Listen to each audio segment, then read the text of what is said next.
Hello dear students, I am Sumit sir और आज मैं लाया हूँ BEE electrical engineering first, general engineering और लीड का लेक्चर नंबर 2 लेकर।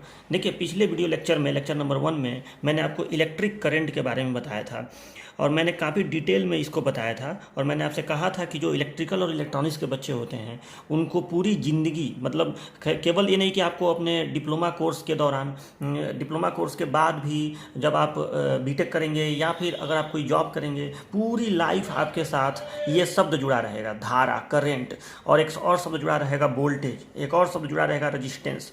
तो ये सब मूल शब्द होते हैं। हमारा हेडिंग क्या था पिछले लेक्चर में? मूल शब्दों की परिभाषाएं, जो बेसिक शब्द हैं उनके डिफिनीशंस क्या होते हैं। तो ये सब जो टॉपिक्स होते हैं ना, इसको कोई चाहे तो 2 मिनट में, 5 मिनट में ख़त्म कर सकता है। धारा को केवल बता सकता है आवेश के प्रवाह की दर धारा होती है, विभव को भी 2 लाइन में बताया जा सकता है और फिर उसके साथ कुछ फार्मूला वगैरह बता के ख़त्म कर दो। लेकिन देखो, जो चीज़ आपके साथ पूरी लाइफ चलने वाली है, मेरा ये मानना है कि उस पर थोड़ा समय आपको देना चाहिए। हम भी चलेंगे, हम भी आगे कोर्स को फास्ट ही ले चलेंगे, लेकिन ये जो शुरुआती चीज़ें होती हैं ना, ये मेरे हिसाब से ये फाउंडेशन है। तो इसको अच्छे से समझना बहुत ज़रूरी होता है। जब बच्चे इसी को अच्छे से समझे नहीं रहते हैं ना, तो आगे चल के उन्हें सब्जेक्ट जो है वो बोझिल लगने लगता है, उन्हें कई जगह दिक्कतें लगी रहती हैं, मज़ा आना ख़त्म हो जाता है। ठीक है, और तो फिर उन्हें लगता है कि ये सब्जेक्ट टफ है, जबकि रियलिटी में टफ होता नहीं है। तो मेरी बात को समझ रहे हैं ना? तो ये मैं आपसे बोल रहा हूँ कि इन सब टॉपिक को, जो मूल शब्द हैं, जो उनको अच्छे से समझिए।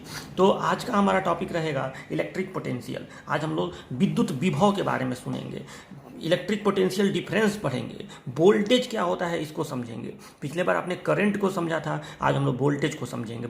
ठीक है, तो धीरे धीरे आज के पूरे इस लेक्चर के दौरान मैंने आपको इस टॉपिक को एकदम क्लियर समझाऊंगा। तो चलिए अपना वीडियो लेक्चर शुरू करते हैं। आज का आपका हेडिंग है इलेक्ट्रिक पोटेंशियल। इंपॉर्टेंट हेडिंग है ये, एग्जाम में मतलब पूछा जा सकता है। जैसे करंट का डिफिनीशन वगैरह भी सेमेस्टर में आता है ना, उस तरह से ये भी इलेक्ट्रिक पोटेंशियल भी एग्जाम में आता है। ठीक है, तो अभी चलिए आप हेडिंग डाल सकते हैं अपने नोट्स में, इलेक्ट्रिक पोटेंशियल। फिर वही बात मैं कहूँगा, जब तक मैं लिखने को ना कहूँ आप लिखिएगा नहीं, पहले पूरे बात को सुन लीजिएगा। मैं खुद कहूँगा कि हाँ, आप वीडियो पॉज करके आप लिखिए। ठीक है, तभी लिखिएगा, क्योंकि उससे आपको डिस्टर्ब होगा, बातें समझ में अच्छे से नहीं आएंगी। और जो लोग नहीं लिख पाएंगे उनके लिए मैं PDF जो है इस अजय क्लासेस ऐप में डाल दूंगा।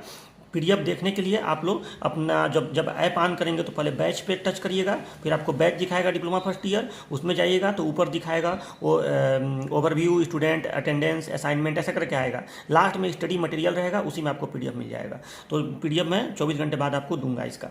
चलिए तो शुरू करते हैं इलेक्ट्रिक पोटेंशियल। देखो, सबसे पहले तो मैं आपको एकदम बेसिक से शुरू करूँगा। तो आप सभी लोग एक नाम सुने होंगे जिसका नाम होता है स्थितिज ऊर्जा। ठीक है, ये नाम सभी लोग सुने होंगे, जिसको इंग्लिश में हम लोग कहते हैं पोटेंशियल एनर्जी। ये नाम सभी लोग सुने हैं, पोटेंशियल एनर्जी। अब देखो, ये पोटेंशियल एनर्जी बड़ी अजीब तरह की ऊर्जा होती है। देखो, जो गतिज ऊर्जा होती है ना, ये तो बच्चों को बड़ी आसानी से समझ में आ जाता है कि गतिज ऊर्जा क्या होती है। कोई वस्तु गतिमान है तो उसके पास जो ऊर्जा होती है वही गतिज ऊर्जा है। इसका फार्मूला 12mv² होता है। लेकिन ये जो पोटेंशियल एनर्जी होती है ना, स्थितिज ऊर्जा, ये बड़ी कन्फ्यूजिंग ऊर्जा होती है। इसमें बच्चों को हमेशा कन्फ्यूजन लगा रहता है। तो देखो, पहले तो थोड़ा सा इसके बारे में समझो, क्योंकि कहीं ना कहीं इलेक्ट्रिक पोटेंशियल का संबंध इसी से है, पोटेंशियल एनर्जी से। तो अब आप इस बात को समझिए। सबसे अच्छा ये बताओ, अगर धरती है, धरती सभी लोग जान रहे हैं, ये मान लो धरती है, ये पृथ्वी है। अगर धरती के पास कोई भी वस्तु रखी हो, मतलब ये धरती के चारों ओर, इसको कहते हैं हम लोग गुरुत्वाकर्षण क्षेत्र। ये गुरुत्वाकर्षण क्षेत्र है। ठीक है, मतलब इसमें आप कोई भी पिंड रखेंगे धरती के गुरुत्वाकर्षण क्षेत्र में तो वो इसकी तरफ खिंचाने लगेगा। यानी अगर यहाँ पे कोई पिंड आप रखे हैं, ये कोई पिंड है, तो इस पर बल लगेगा और धरती इसको खींच लेगी। अगर आप इस पिंड को यहाँ ऐसे पकड़े रहेंगे, यहाँ पे ऐसे पकड़े रहेंगे, तो ये वहाँ रुका रहेगा। लेकिन जैसे ही आप छोड़ेंगे, बल नहीं आपको लगाना है, जैसे ही आप इसको छोड़ेंगे ये अपने आप नीचे आने लगेगा। यानी इसके पास कार्य करने की क्षमता है, और कार्य करने की क्षमता को ही ऊर्जा कहते हैं। कौन सी ऊर्जा है? अगर आप एक पिंड को गुरुत्वाकर्षण क्षेत्र में पकड़ के रोके हुए हैं और छोड़ रहे हैं तो वो अपने आप नीचे आने लग रहा है। तो अभी जब आप इसको पकड़े हुए हैं, गुरुत्वाकर्षण क्षेत्र में रखा हुआ है, तो इसके पास एनर्जी है। और कौन सी एनर्जी है? तो इसके पास पोटेंशियल एनर्जी है, स्थितिज ऊर्जा है, ग्रेविटेशनल पोटेंशियल एनर्जी है, जिसका फार्मूला होता है mgh। कितना ऊर्जा है इसके पास फिलहाल? mgh। मतलब जब आप छोड़ेंगे तो इतना ऊर्जा, इसी mgh ऊर्जा इसके पास है। इसी ऊर्जा से ये धीरे धीरे काम करता रहेगा, चल रहा है तो काम ही तो कर रहा है, और धरती पे आ जाएगा। ठीक, तो इसको हम लोग कहते हैं पोटेंशियल एनर्जी। सेम यही चीज़ आप देखिए चुंबक के केस में। आप देखिए, अगर ये एक मैग्नेट है, सपोज डेट ये एक मैग्नेट है, एक मैग्नेट मैं आपको दिखा रहा हूँ। तो यहाँ पे देखो ये एक मैग्नेट है, एक इस तरह का मैग्नेट है, और इस मैग्नेट के पास जब मैं कोई भी लोहे का टुकड़ा अब जब इसके चुंबकीय क्षेत्र में रखूँगा तो देखो ये जाके जब चिपक रहा है, तो आप सोचिए ज़रा सा कि मैं अगर इस लोहे के टुकड़े को यहाँ पे पकड़ के रोका रहूँ, ठीक है, यहाँ देखिए देखिए अगर इस पिन को, ये जो लोहे का टुकड़ा है, मैं इसको जब पास ले जा रहा हूँ तो ये इसको खींच रहा है। तो मैं आपसे ये कह रहा हूँ कि अगर इसको मैं चुंबकीय क्षेत्र में, मान लो कि यहाँ पे मैं इसको ऐसे पकड़ के रोका हुआ हूँ, ठीक, यहाँ पे अभी इस पे बल लग रहा है, चुंबक इस पे बल लगा रहा है, लेकिन मैं इसको जाने नहीं दे रहा हूँ, ये चुंबकीय क्षेत्र में रखा है, यानी इसके पास कार्य करने की क्षमता है, लेकिन रुका हुआ है लेकिन इसके पास कार्य करने की क्षमता है, यानी इसके पास एनर्जी है। और मैं जैसे ही इसको छोड़ूंगा चुंबक उसको खींच लिया। समझे बात को? सेम तो यानी आपको आज नई बात क्या समझ में आई कि अगर चुंबक के पास कोई भी लोहे का टुकड़ा रखोगे तो इसके पास जो, अगर इसको चुंबकीय क्षेत्र में आप रखेंगे तो इसके पास पोटेंशियल एनर्जी होगी। हाँ, ऐसे ही आप एक लोहे का टुकड़ा, ये चुंबक हटा दो और इस लोहे के टुकड़े को ऐसे ही कहीं यहाँ पर रख दो तो इसके पास अभी कोई पोटेंशियल एनर्जी नहीं है। अगर ये गुरुत्वाकर्षण क्षेत्र में नहीं रखा है तो ग्रेविटेशनल पोटेंशियल एनर्जी नहीं होगा। अगर ये मैग्नेटिक फील्ड में नहीं रखा है, चुंबकीय क्षेत्र में नहीं रखा है, तो इसके पास चुंबकीय स्थितिज ऊर्जा नहीं होगी, मैग्नेटिक पोटेंशियल एनर्जी नहीं होगी, ठीक। लेकिन अगर इसको आप किसी भी फील्ड में ला कर रख देंगे, ग्रेविटेशनल फील्ड में रखेंगे तो ग्रेविटेशनल पोटेंशियल एनर्जी आ जाएगा। अगर आप इसको मैग्नेटिक फील्ड में रखेंगे तो मैग्नेटिक पोटेंशियल एनर्जी इसके ऊपर आ जाएगा। यानी हमको आज एक बात ये समझ में आया कि अगर आप किसी पिंड को चुंबकीय क्षेत्र में रखेंगे तो उसके पास ऊर्जा आ जाएगी, स्थितिज ऊर्जा, ठीक है। छोड़ेंगे तो उसी ऊर्जा से वो काम करना शुरू कर देगा, गतिमान हो जाएगा। अगर गुरुत्वाकर्षण क्षेत्र में किसी पिंड को रखे हैं तो उसके पास भी ऊर्जा आ जाएगी और उसी ऊर्जा से वो काम करने लगेगा। तो ये पोटेंशियल एनर्जी का कॉन्सेप्ट आपको समझ में आया कि नहीं, बताइए।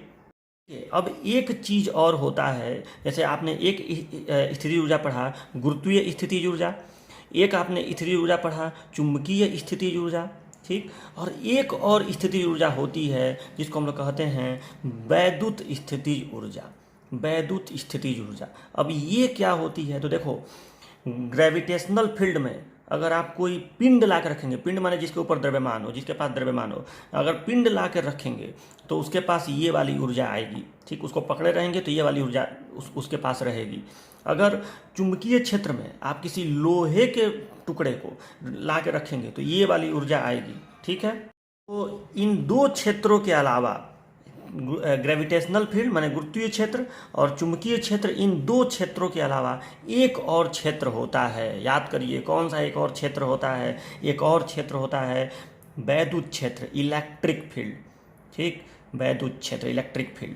तो ये बताओ, अगर आप ग्रेविटेशनल फील्ड में द्रव्यमान रख रहे हैं, कोई भी पिंड रख रहे हैं तो उसके पास ये वाली ऊर्जा आ रही है। अगर आप मैग्नेटिक फील्ड में कोई लोहा रख रहे हैं तो ये वाली ऊर्जा आ रही है। सेम इसी तरीके से अगर आप इलेक्ट्रिक फील्ड में कोई आवेश रखेंगे, इलेक्ट्रिक फील्ड में कोई आवेश रखेंगे, आवेश माने इलेक्ट्रॉन प्रोटॉन या जिस पर भी आवेश हो, मतलब इलेक्ट्रॉन प्रोटॉन ही जरूरी नहीं है, कोई वस्तु है। आपको पता है कि भगवान ने सबको जितना इलेक्ट्रॉन दिया है उतना ही प्रोटॉन दिया है। वस्तु में परमाणु होते हैं, हर परमाणु में इलेक्ट्रॉन प्रोटॉन बराबर होते हैं, यानी हर वस्तु उदासीन होता है। लेकिन इसमें से आप एक इलेक्ट्रॉन निकाल देंगे बाहर तो इस पर +1 चार्ज आ जाएगा इस वस्तु पे, ठीक। या आप अगर एक इलेक्ट्रॉन कहीं बाहर से इसको दे देंगे तो इस पर -1 चार्ज आ जाएगा इस वस्तु पे। तो ये वस्तु आवेशित हो जाएगी। तो मैं आपसे क्या बोल रहा हूँ कि अगर आप इलेक्ट्रिक फील्ड में कोई आवेश रखेंगे, आवेशित वस्तु रख देंगे तो उसके पास भी ऊर्जा आ जाएगी और उस ऊर्जा को हम लोग कहेंगे इलेक्ट्रिक पोटेंशियल एनर्जी, वैद्युत स्थितिज ऊर्जा। तो बात समझ में आया? यानी 3 तरह की वैद्युत स्थितिज ऊर्जाएं हुई। एक ग्रेविटेशनल फील्ड में रखे, ग्रेविटेशनल फील्ड में जाहिर सी बात है पिंड को रखना पड़ेगा तो उसके पास आएगा ग्रेविटेशनल पोटेंशियल एनर्जी। एक दूसरा हुआ मैग्नेटिक फील्ड में आप रखेंगे, यहाँ लोहा ही रखना पड़ेगा तो उसके पास आएगा मैग्नेटिक पोटेंशियल एनर्जी। और इलेक्ट्रिक फील्ड में अगर आप कोई आवेशित वस्तु रख देंगे तो उसके पास आएगा इलेक्ट्रिक पोटेंशियल एनर्जी। अच्छा, ये जो फील्ड होता है जैसे gravitational field, magnetic field, electric field, ये सब भगवान ने पैदा किया है, मतलब ये सब गुण भगवान ने दिया है वस्तुओं को। जैसे पृथ्वी को दिया है कि हाँ आपके पास गुरुत्वाकर्षण क्षेत्र होगा, ठीक है, कोई वस्तु यहाँ रहेगी तो उस पर आकर्षण लगेगा। वही तरह से चुंबक को ये गुण मिला है, ठीक है। हालांकि पैदा भी किया जाता है, ऐसे चुंबक में ऐसा नहीं है, कृत्रिम चुंबक भी बनाए जाते हैं। तो चुंबक के पास ये गुण होता है कि अगर आप चुंबक रखे हैं तो वो लोहे के टुकड़े को आकर्षित करेगा। सेम इसी तरीके से इलेक्ट्रिक फील्ड क्या होता है, तो अगर आप एक तरफ धनावेश रखे हैं और एक तरफ ऋणावेश रखे हैं, एक तरफ धनावेश और एक तरफ ऋणावेश रखे हैं, तो इसके बीच में एक ऐसा क्षेत्र पैदा हो जाएगा जो आवेश को या तो आकर्षित करेगा या तो प्रतिकर्षित करेगा। बात समझ रहे हैं ना। तो इसी के बीच के क्षेत्र को हम लोग कहते हैं वैद्युत क्षेत्र। तो ये चीज़ें तो खैर ये तो फिजिक्स का पार्ट होता है, वैद्युत क्षेत्र वगैरह जो आपको फिजिक्स में पढ़ाया जाता है। इस सेमेस्टर में भी फिजिक्स में आपको ये पढ़ना है, लेकिन बहुत टफ चीज़ नहीं है। ये नहीं कि अब आप फिजिक्स पढ़ के इसको समझेंगे तभी समझ में आएगा, ऐसा कुछ नहीं है। तो इलेक्ट्रिक फील्ड क्या होता है, अगर आप एक तरफ धनावेश रख दें, जैसे चुंबकीय क्षेत्र तो सबको पता होगा, अगर एक तरफ आप चुंबक का यहाँ पे नॉर्थ पोल रख दें और एक तरफ यहाँ साउथ पोल रख दें तो यहाँ पे चुंबकीय क्षेत्र आ जाएगा। या यहाँ नॉर्थ रख दें, यहाँ साउथ रख दें, तो भी ऐसे चुंबकीय क्षेत्र ऐसे घूमेगा ऐसे, ठीक है। तो यहाँ पे अगर आप कोई भी लोहे का टुकड़ा रखेंगे तो उसको ये खींचेगा। तो उसी तरीके से अगर एक तरफ धनावेश है एक तरफ ऋणावेश है तो बीच में कोई भी अगर आप आवेश रखेंगे तो उस पर आकर्षण या प्रतिकर्षण लगेगा ही लगेगा, ठीक। या अगर केवल यहाँ पे धनावेश है, मान लो ये कोई वस्तु है जो धनावेशित है और यहाँ पे कोई भी अन्य आवेशित वस्तु आप रखेंगे, चाहे अगर ये धन होगा तो ये इसको ढकेल देगा, अगर ये वस्तु ऋण होगा तो ये इसको खींच लेगा। यानी इलेक्ट्रिक फील्ड में अगर ये इलेक्ट्रिक फील्ड है और इलेक्ट्रिक फील्ड में अगर आप कोई भी आवेशित वस्तु रखेंगे तो उस पर बल लगेगा, आकर्षण चाहे प्रतिकर्षण का। यानी अगर उस वस्तु को आप पकड़ के रोके रहेंगे तो उसके पास पोटेंशियल एनर्जी होगी, छोड़ेंगे तो उसी पोटेंशियल एनर्जी से या तो उधर चला जाएगा या तो इधर आ जाएगा, ठीक है। यानी वो कार्य करेगा। तो ये बात सबको समझ में आई ना कि पोटेंशियल एनर्जी क्या होता है, ठीक है। अगर आप किसी भी फील्ड में कोई वस्तु रखेंगे तो पोटेंशियल एनर्जी उसके ऊपर आती है। मैं यहाँ पे मेन मेरा मतलब है यहाँ इलेक्ट्रिक पोटेंशियल एनर्जी से। इलेक्ट्रिक फील्ड में कोई आवेश रखोगे तो उसके पास इलेक्ट्रिक पोटेंशियल एनर्जी आएगी। हाँ, कोई और वस्तु रखोगे आवेश के अलावा, लोहा रख दोगे तो ये नहीं है कि तुरंत उसमें ये आ जाएगा, क्योंकि आपको पता है या प्लास्टिक का कोई टुकड़ा आप रख दें, यहाँ पे मान लो कि ये चुंबक है और यहाँ पे ला के यही आप रख दें, ये मार्कर ऐसे रख दें आप, तो ये थोड़ा कि इसको खींच लेगा। जब बल ही नहीं लग रहा है तो कैसी ऊर्जा, तब नहीं आएगी। लेकिन अगर आप लोहा रखेंगे तो आएगा। उसी तरह से अगर आप किसी इलेक्ट्रिक फील्ड में कोई आवेश ला के रखेंगे, आवेश ही रखना पड़ेगा, तब उसके पास इलेक्ट्रिक पोटेंशियल एनर्जी आएगा, ठीक। तो ये बात आपको समझ में आया। चलिए अब आपको समझना है कि इलेक्ट्रिक पोटेंशियल क्या होता है। पोटेंशियल एनर्जी तो आपने समझ लिया, ठीक है। अब धीरे धीरे मैं अपने टॉपिक पे आ रहा हूँ कि इलेक्ट्रिक पोटेंशियल क्या होता है। ये बताओ, मैंने कहा कि इलेक्ट्रिक फील्ड में अगर आप कोई आवेश रखेंगे तो उसके पास आएगा electric potential energy, electric potential energy, वैद्युत स्थितिज ऊर्जा, ठीक। अब ये बताओ इलेक्ट्रिक फील्ड पैदा कौन करता है, मतलब इलेक्ट्रिक फील्ड पैदा हमारे आसपास में सबसे आसान तरीका इलेक्ट्रिक फील्ड पैदा करने वाला कौन है, तो जानते हो कौन है? सेल या बैटरी, ठीक। बैटरी, जैसे मान लो आप लोग सब लोग देखे होंगे, छोटा सा सेल देखो चाहे छोटा सा बैटरी देखो, ये मान लो बैटरी है, एक प्लेट इसमें धन है एक प्लेट ऋण है, ठीक। मतलब आप इसके अंदर जाएंगे तो आपको एक ऐसे धनावेशित प्लेट मिलेगी जिस पे धनावेश होंगे, मतलब इसमें इलेक्ट्रॉनों की बहुत कमी होगी, और एक प्लेट आपको ऋणावेशित मिलेगी, ठीक। तो मैंने आपको पहले ही बताया कि जब एक तरफ धन हो एक तरफ ऋण हो तो इसके बीच में वैद्युत क्षेत्र रहेगा ही, मतलब इसके बीच में आप कोई भी आवेश रखेंगे तो उस पर आकर्षण प्रतिकर्षण लगेगा ही, यानी यहाँ पे क्षेत्र है, वैद्युत क्षेत्र है। तो बैटरी क्या, बैटरी एक वैद्युत क्षेत्र पैदा करने वाला एक डिवाइस है, मतलब वो वैद्युत क्षेत्र उसके पास होता है। बात समझ रहे हो ना। हाँ, अब बैटरी का डिटेल इसके अंदर ये सब कहाँ से आता है वो सब बैटरी चैप्टर में मैं आपको पढ़ाऊंगा, ठीक है। वो यहाँ का टॉपिक नहीं है, बस ये जानो कि बैटरी में ऐसा होता है, ठीक। तो ये चीज़ आपको इतनी क्लियर हुई। अब ये बताओ कि जैसे मान लो कि ये कोई वस्तु है, मान लो कि ये कोई चालक है, ठीक है। चालक के अंदर मैं आपको बताया था कि मुक्त इलेक्ट्रॉन होते हैं बहुत बड़ी संख्या में, जो रैंडमली इधर उधर घूमते रहते हैं, ठीक। कोई इलेक्ट्रॉन इधर घूम रहा है, कोई इलेक्ट्रॉन इधर घूम रहा है, ठीक है। मान लो ये कोई तार है या कुछ भी, मान लो कोई भी चालक, ये बल्ब भी हो सकता है, हीटर हो सकता है, ठीक है। कोई भी एक कंडक्टर है जिसमें धारा बह सके, ठीक है। तो ये कोई कंडक्टर है। अब ये बताओ इसमें इलेक्ट्रॉन इधर उधर घूम रहे हैं, और ये एक बैटरी है, ठीक। ये एक बैटरी है। बैटरी को मैं ऐसे ही बना दे रहा हूँ फिलहाल के लिए, इसका सिंबल ऐसे होता है, हालांकि बैटरी का सिंबल ऐसे होता है इस तरह से, यहाँ प्लस माइनस लिखते थे, लेकिन अभी चलो मैं ऐसे ही बना दे रहा हूँ। तो मैं ये बोल रहा हूँ कि ये एक वस्तु है चालक और एक बैटरी है। बैटरी में एक धन होता है एक ऋण होता है, यानी इसके पास वैद्युत क्षेत्र है पर्याप्त मात्रा में।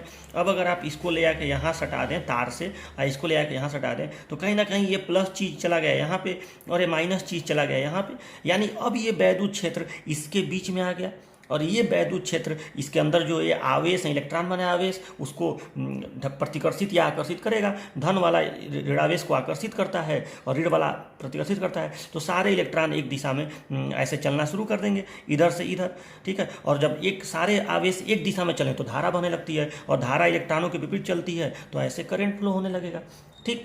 तो अब आपको एक चीज़ बताना है। अब इसी चीज़ को, ये जो मैं बनाया हूँ, इसी चीज़ को थोड़ा सा मैं टेक्निकल डायग्राम बना के समझा रहा हूँ, ठीक है। तो मान लो ये एक बैटरी का डायग्राम हो गया, ठीक। इस चीज़ को, ये जो आपको वस्तु दिख रही है, इसको मैं एक सिंबल से दिखा रहा हूँ जिसको कहते हैं प्रतिरोध, ठीक। अब ये प्रतिरोध क्या होता है इसको मैं आपको समझाऊंगा, ये अलग टॉपिक है, ठीक है। बस थोड़ा सा ये समझ लीजिए कि प्रतिरोध जो है ये धारा के रास्ते की रुकावट होती है, ठीक है। जैसे गाड़ी जब किसी सड़क पर चलती है तो आपको पता है ना कि अगर सड़क बहुत ज़्यादा ऊबड़ खाबड़ हो तो गाड़ी को चलने में ज़्यादा मेहनत करना पड़ता है, यानी उस सड़क का प्रतिरोध ज़्यादा है, वो ज़्यादा विरोध कर रहा है गाड़ी के चलने का। लेकिन सड़क एकदम चिकनी हो तो उस समय प्रतिरोध कम प्राप्त होता है, यानी उसका प्रतिरोध बहुत कम होता है। बात समझ लो। उसी तरह से धारा, जो ये इलेक्ट्रॉन चलते हैं, यानी धारा जब ऐसे प्रवाहित होगी प्लस से माइनस की तरफ, तो इस धारा के रास्ते की रुकावट को प्रतिरोध कहते हैं, ठीक है। ये प्रतिरोध दुनिया के हर वस्तु में होता है जिसमें भी धारा बहती है। जीरो रेजिस्टेंस का कोई वस्तु होता ही नहीं है, ठीक है। वो खाली एक काल्पनिक है, आदर्श स्थिति में हो सकता है, तो जीरो रेजिस्टेंस का कोई वस्तु नहीं होता है। हालांकि इसका टेक्निकल परिभाषा, ओम्स लॉ वगैरह बाद में आपको मैं बताऊंगा। अभी एकदम लोकली तरीके से, एकदम सीधे साधे, एकदम सिंपल तरीके से मैं आपको ये समझाना चाहता हूँ, ठीक है। ज़्यादा कॉम्प्लिकेटेड तरीके से नहीं समझाना चाहता हूँ, तो ताकि आसान भाषा में आपको समझ में आए। तो अब इसी चीज़ को मैं ऐसे डायग्राम के माध्यम से समझाया हूँ। अब आप एक बात का जवाब दीजिए कि ये जो आपको एक सर्किट हो गया, एक पथ हो गया ना, उसको कहेंगे परिपथ, मतलब इस पे आवेश चलेगा। अब ये बताओ कि इस पथ में जितने आवेश होंगे, आवेश तो हर जगह है ना, इस तार में भी मुक्त इलेक्ट्रॉन है, यानी आवेश हैं। तो आप मुझे एक बात का जवाब दीजिए, मैंने अभी आपसे क्या कहा कि इलेक्ट्रिक फील्ड में जब आप कोई भी आवेश रखेंगे तो उसमें इलेक्ट्रिक पोटेंशियल एनर्जी आ जाएगा, ठीक। तो ये बताओ, अगर यहाँ पे आप देखें, यहाँ पे इस जगह पे अगर आप देखें तो यहाँ पे कोई ना कोई आवेश तो है ही, यहाँ पे बहुत सारे आवेश होंगे इस जगह पे। तो इस जगह पे जब बहुत सारे आवेश होंगे तो यहाँ पे उन सभी आवेशों पर कुछ ना कुछ इलेक्ट्रिक पोटेंशियल एनर्जी उसके अंदर आ जाएगा कि नहीं। अगर आप सपोज दैट इस आवेश को रोके हुए हैं, पकड़े हुए हैं कि नहीं तुमको चलना नहीं है, जैसे फॉर एग्जांपल अगर आप इस तार को यहाँ खोल दें, मतलब यहाँ पे एक स्विच लगा दें ऐसे, तो इस कंडीशन में आवेश चलने थोड़े लगेगा, ऐसा थोड़े होगा कि आवेश चलने लगेगा, क्योंकि जब रास्ता खुला हुआ है तो आवेश नहीं चलेगा, आवेश तो केवल बंद पथ पे ही चलता है। तो मैं आपसे ये बता रहा हूँ कि अब यहाँ पे लेकिन आवेश है तो इसमें पहले से, तो ये आवेश यहाँ पे रुका हुआ है, ये आवेश यहाँ पे रुका हुआ है, ध्यान सुनना, ये आवेश यहाँ पे रुका हुआ है, लेकिन फील्ड यहाँ पे आ चुका है, यानी इलेक्ट्रिक फील्ड के अंदर ही है, क्योंकि आपने इसको धन से जोड़ दिया है। तो ये फील्ड के अंदर है, रुका हुआ है, तो इसके पास इलेक्ट्रिक पोटेंशियल एनर्जी होगा कि नहीं। सेम उसी तरीके से यहाँ पे भी आवेश है भाई, मुक्त इलेक्ट्रॉन वहाँ भी हैं, तो यहाँ इसके पास भी इलेक्ट्रिक पोटेंशियल एनर्जी होगा कि नहीं, यहाँ पे भी इलेक्ट्रिक पोटेंशियल एनर्जी होगा कि नहीं, यहाँ पे भी इलेक्ट्रिक पोटेंशियल एनर्जी होगा कि नहीं। अरे ये भी माइनस से जुड़ा हुआ है, तो इलेक्ट्रिक फील्ड में तो ये भी हिस्सा है, ठीक है। तो यहाँ पे भी कुछ ना कुछ इलेक्ट्रिक पोटेंशियल एनर्जी होगा कि नहीं, यहाँ पे भी होगा कि नहीं, यहाँ पे भी होगा कि नहीं, क्योंकि क्षेत्र तो हर जगह फैल गया ना। आपने अगर इसको प्लस से जोड़ा तो ये क्षेत्र, आपने इसको माइनस से जोड़ा तो यहाँ का क्षेत्र, अभी माइनस वाला क्या करेगा, इलेक्ट्रॉनों को खींचने का, इलेक्ट्रॉनों को ढकेलने का, प्रतिकर्षित करने का प्रयास करेगा, लेकिन कर नहीं पाएगा क्योंकि ये परिपथ खुला हुआ है। तो मैंने अभी तो आपको यही बताया कि अगर इलेक्ट्रिक फील्ड में, ये इलेक्ट्रिक फील्ड है, किसी भी आवेश को पकड़ के रखे रहोगे, रोके रहोगे, तो उसके पास पोटेंशियल एनर्जी होगी, इलेक्ट्रिक पोटेंशियल एनर्जी इसके पास होगी। तो यहाँ पे इलेक्ट्रिक पोटेंशियल एनर्जी होगा कि नहीं, यहाँ पे इलेक्ट्रिक पोटेंशियल एनर्जी होगा कि नहीं, यहाँ पे इलेक्ट्रिक पोटेंशियल एनर्जी होगा कि नहीं, यहाँ पे इलेक्ट्रिक पोटेंशियल एनर्जी होगा कि नहीं। जितने आवेश, इस पूरे परिपथ के हर बिंदु पर एक इलेक्ट्रिक पोटेंशियल एनर्जी होगा कि नहीं, बताओ, होगा, ठीक। तो अब एक बात का जवाब दीजिए कि यहाँ पे सपोज दैट कि यहाँ पे 10 कूलाम आवेश है, यहाँ पे 10 कूलाम आवेश है, और इन 10 कूलाम आवेश के पास सपोज डैट, मैं ऐसे ही बस रैंडमली ले रहा हूँ, इन 10 कूलाम आवेश के पास सपोज डैट 50 जूल का इलेक्ट्रिक पोटेंशियल एनर्जी आ गया इस यहाँ से इसको कनेक्ट करने पर, सपोज डैट। तो मैं आपसे पूछ रहा हूँ कि अगर यहाँ पे 50 जूल 10 कूलाम के पास आया, मतलब अगर 10 कूलाम आवेश है यहाँ पे, तो उसके पास 50 जूल का इलेक्ट्रिक पोटेंशियल एनर्जी आया। तो अगर यहाँ पे 1 कूलाम होता, अगर 1 कूलाम आवेश होता तो कितना इलेक्ट्रिक पोटेंशियल एनर्जी आता है यहाँ पे, बताओ। 10 कूलाम के पास आया 50 जूल, तो 1 कूलाम के पास कितना आएगा 50/10 जूल प्रति कूलाम, जूल प्रति कूलाम आएगा कि नहीं, यानी 5 जूल प्रति कूलाम आएगा कि नहीं। एकांक आवेश के पास 5 जूल प्रति कूलाम आएगा कि नहीं। इसी 5 जूल प्रति कूलाम को हम लोग कहेंगे 5 वोल्ट, यानी यहाँ का वैद्युत विभव, इलेक्ट्रिक पोटेंशियल। कुछ बात समझ में आया कि नहीं। देखो देखो देखो, ध्यान से सुनो, अब एकदम हम लोग पहुंचने वाले हैं। देखो यहाँ पे जितना आवेश रखा है उन सबके पास इलेक्ट्रिक पोटेंशियल एनर्जी आया, क्योंकि आपने इस परिपथ को बैटरी से कनेक्ट कर दिया है। जितना आवेश है उसके पास इलेक्ट्रिक पोटेंशियल एनर्जी आया। एकांक आवेश के पास जो इलेक्ट्रिक पोटेंशियल एनर्जी आएगा उसी को हम लोग कहते हैं उस आवेश का या उस बिंदु का इलेक्ट्रिक पोटेंशियल। फिर से एक बार ध्यान से सुनिए, ये कोई इलेक्ट्रिकल सर्किट है, ठीक, मतलब ये बैटरी है, बैटरी के पास होता है वैद्युत क्षेत्र। अगर आप इसको ऐसे किसी लोड से या किसी प्रतिरोध से या किसी वस्तु से जोड़ दिए, ठीक, तो इस हर बिंदु पर यहाँ यहाँ यहाँ यहाँ अभी मान लो खुला हुआ है, ठीक है, तो इसके हर बिंदु पर इलेक्ट्रिक पोटेंशियल एनर्जी आ गया। एकांक आवेश पर, मतलब यहाँ पे एकांक आवेश जो रखा रहेगा उस पे जो इलेक्ट्रिक पोटेंशियल एनर्जी आएगा उसी को इस जगह का इस बिंदु का हम लोग कहेंगे इलेक्ट्रिक पोटेंशियल। मान लो ये बिंदु ए है, तो ए का इलेक्ट्रिक पोटेंशियल कितना है, तो यहाँ पे 1 कूलाम आवेश रखने पर जो उसके अंदर इलेक्ट्रिक पोटेंशियल एनर्जी आ जाएगा उसी को हम कहेंगे वहाँ का इलेक्ट्रिक पोटेंशियल। ठीक, यानी इलेक्ट्रिक पोटेंशियल का डिफिनीशन क्या हुआ बताओ। मैंने ये इलेक्ट्रिक पोटेंशियल का परिभाषा जो आपको बाद में कॉपी पे लिखना, अभी मत लिखिएगा, जब मैं कहूँगा तब लिखिएगा। अभी पहले पूरा हेडिंग कंप्लीट करिएगा, तभी बीच में तभी आप आगे लिखिएगा, पहले पूरी बातों को सुनते जाइए। तो देखो इलेक्ट्रिक पोटेंशियल का डिफिनीशन क्या है, विद्युत क्षेत्र में रखे एकांक आवेश की वैद्युत स्थितिज ऊर्जा, यहाँ पे वैद्युत को चाहे विद्युत को, विद्युत क्षेत्र में रखे एकांक आवेश की विद्युत स्थितिज ऊर्जा विद्युत विभव कहलाती है। ठीक, यानी electric potential energy of unit charge in electric field is known as electric potential. यानी यहाँ पे अगर ये कोई सेल है, मैं बार बार आपको बता रहा हूँ कि ये कोई सेल है, तो सेल के पास होता है इलेक्ट्रिक फील्ड, यहाँ प्लस माइनस है तो इलेक्ट्रिक फील्ड है, तो आपने इसको अगर प्लस से जोड़ दिया तो ये हर जगह यहाँ पे इलेक्ट्रिक फील्ड आ गया, ये हर जगह यहाँ पे भी इलेक्ट्रिक फील्ड है, इधर भी इलेक्ट्रिक फील्ड है। तो यहाँ पे जितना आवेश रखा रहेगा सबके, क्योंकि अभी ये चल तो पा नहीं रहा है, तो सबके पास इलेक्ट्रिक पोटेंशियल एनर्जी होगा। ठीक, और जब ये इसके पास इलेक्ट्रिक पोटेंशियल एनर्जी आ गया तो एकांक आवेश के पास जो आएगा, ठीक है, ये नहीं कि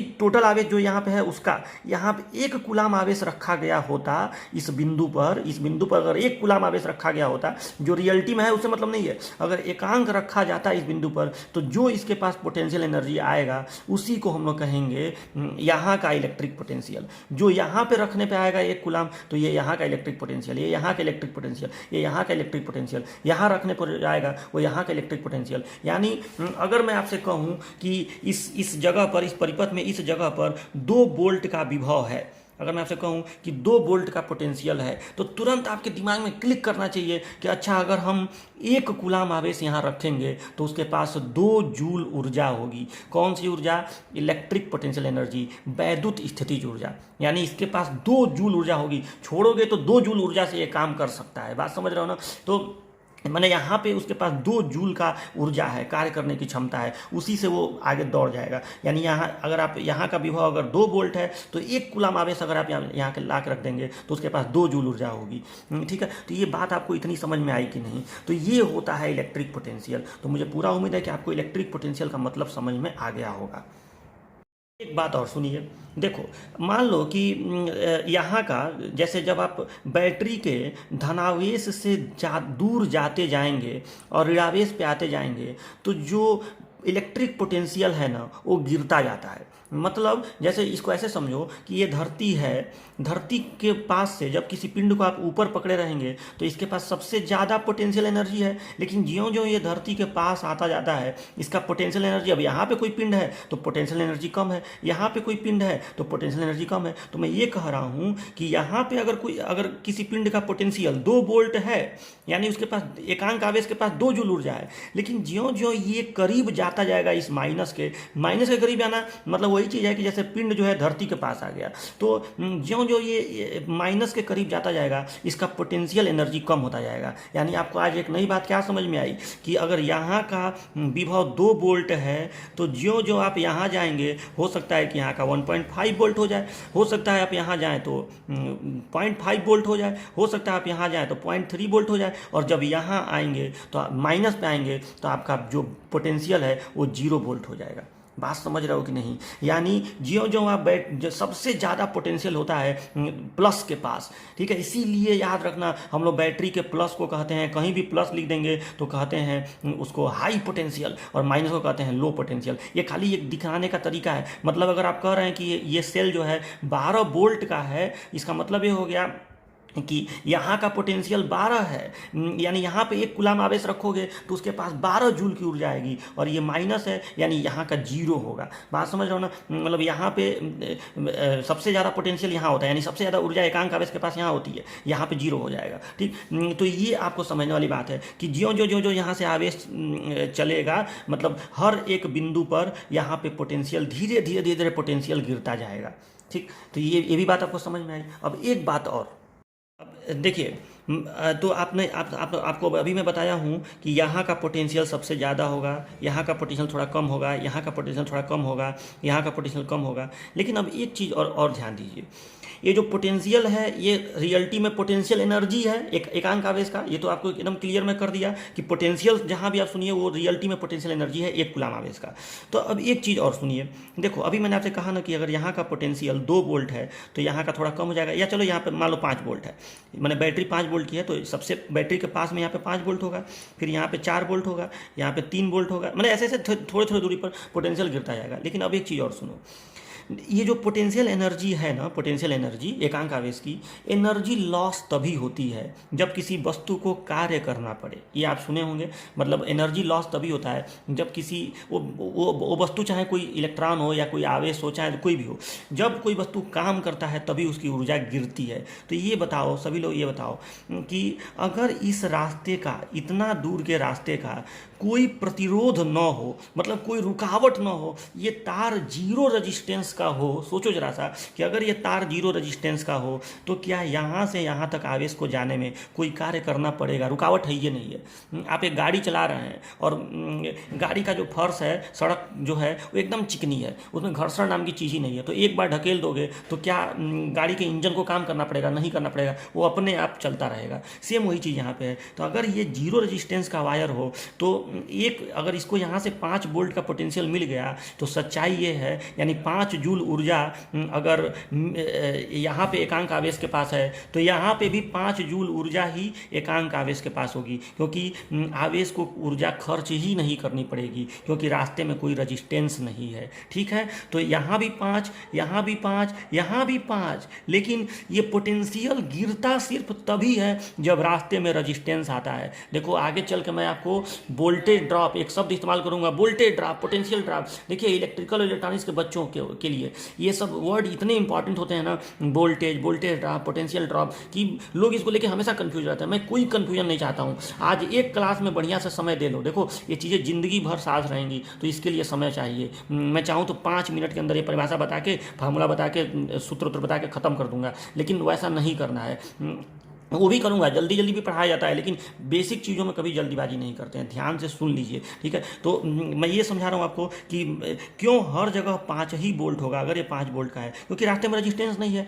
हाँ, लेकिन जियो रजिस्टेंस आएगा, सोचो जियो रजिस्टेंस आएगा, ये रजिस्टेंस क्या करेगा, इसकी ऊर्जा को, मतलब अगर यहाँ पे एकांक आवेश के पास 5 जूल ऊर्जा है तो जब आवेश पार करेगा इसको, तो यहाँ पे जब वो 1 कूलाम का आवेश पहुँचेगा तो उस ऊर्जा खत्म हो जाएगी या कम हो जाएगी। होगा कि नहीं ऐसा? ठीक है। और यहाँ पे अब देखो रियलिटी ये है कि अगर यहाँ पे भी एक रेजिस्टेंस होता, अगर यहाँ पे भी एक रेजिस्टेंस होता तो हो सकता है कि ये 5 घट के 3 जूल हो जाता, माने ऊर्जा 5 जूल से घट के, यानी 5 वोल्ट जो यहाँ पोटेंशियल है वो 3 वोल्ट हो जाता। और 3 से देखो इधर जैसे ही आएगा माइनस के पास वो 0 ही होगा, ये श्योर है। ठीक है, यहाँ जब आएगा तो वो 0 ही होगा। तो बात को समझो, यानी यहाँ पे अगर 5 है, यहाँ पे अगर 5 वोल्ट का पोटेंशियल है तो यहाँ पे 3 वोल्ट का होगा। ये सब संख्याएं देखो, सब कैलकुलेट करने का तरीका होता है। मैं बस अभी रैंडमली कुछ भी मान के समझा रहा हूँ।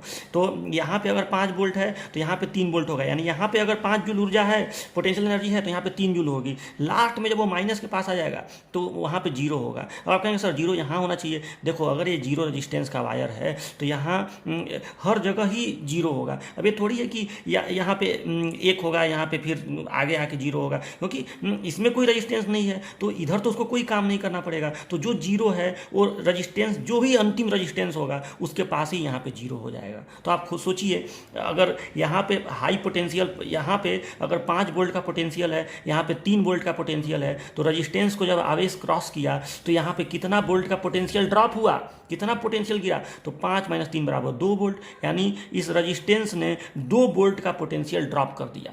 समझे बात को। और यहाँ पे अगर 3 वोल्ट है, अब भाई जाती बात है, यहाँ 5 था, यहाँ 3 हो गया, तो 3 है और लास्ट में तो जीरो होना ही होना है, तो यहाँ पे कितने वोल्ट का पोटेंशियल ड्रॉप हुआ, 3 वोल्ट का।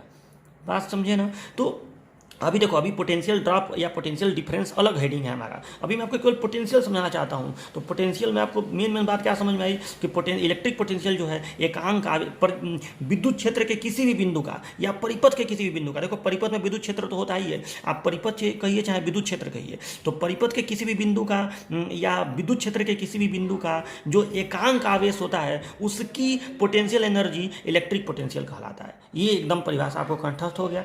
तो अब देखो, अब इसका फार्मूला हम लोग क्या लिखेंगे बनाने के लिए, हम लोग एक काम करेंगे कि ये बताओ, अगर ये 5 वोल्ट की बैटरी हो तो यहाँ पे कोई 1 कूलाम आवेश रखा रहेगा तो उसके पास 5 जूल ऊर्जा होगी, यानी उसके पास कार्य करने की क्षमता 5 जूल होगी, यानी यहाँ पे कार्य करने की क्षमता 5 जूल होगी, यहाँ पे भी 5 जूल होगी क्योंकि यहाँ रास्ते में रेजिस्टेंस नहीं है। ठीक, तो हम लोग इसका फार्मूला ऐसे बनाएंगे कि इलेक्ट्रिक पोटेंशियल को सबसे पहले तो इसके लिए शब्द यूज करते हैं भी।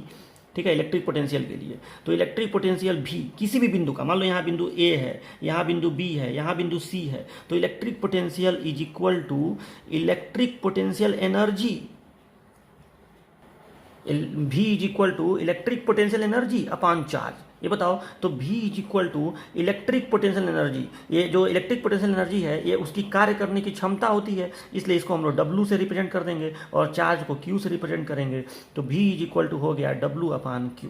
बात समझ में आया कि नहीं। मतलब एक 4 से भाग क्यों दिया गया है, क्योंकि जो V होता है इलेक्ट्रिक पोटेंशियल वो एकांक आवेश का स्थितिज ऊर्जा होता है। तो एक इसका हिंदी क्या हुआ, वैद्युत स्थितिज ऊर्जा। तो एकांक आवेश का है ना, इसलिए हम लोग 4 से भाग दे देंगे। ठीक, तो और ये ऊर्जा को हम लोग W क्यों लिखे हैं, क्योंकि ऊर्जा यहाँ पे कार्य करने की क्षमता है। यहाँ पे कोई 1 कूलाम आवेश रखोगे तो 5 जूल उसके पास कार्य करने की क्षमता होगी, इसीलिए V is equal to W/Q हो गया। तो ये फार्मूला सबको समझ में आया कि नहीं। यानी इलेक्ट्रिक पोटेंशियल का सूत्र हो गया V is equal to W/Q, और इसका परिभाषा हो गया कि एकांक आवेश का वैद्युत क्षेत्र के किसी भी बिंदु पर, या आप यहाँ पे वैद्युत क्षेत्र की बजाय अगर परिपथ कहेंगे तो भी हो जाएगा, कि परिपथ के किसी भी बिंदु पर रखे, परिपथ के किसी भी बिंदु पर